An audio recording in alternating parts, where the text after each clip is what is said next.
मनसुखा रो हम मालिक एकोटा मोजर देखाई छोड़ो हम देखियो कते मोजर छे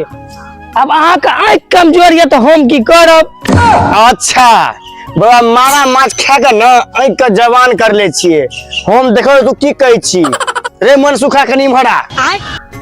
देखै छी ऊपर में कनी ठाड़ लगे टूटल छे मालिक ना अहाँ नहीं सुधरबे नहीं तोड़ लिया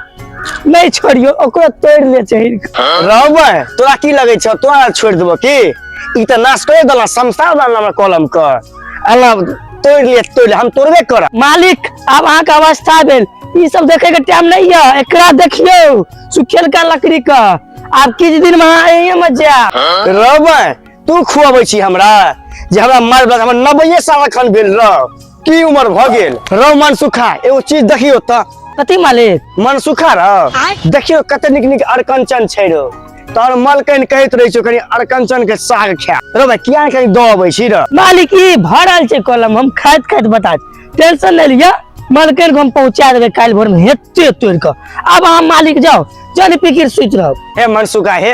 कनी कलम के देखभाल करैत रहिए ठीक ना हम जाई छियै बहुत देर से घूम रहल छियै उमरो गेल छलौ।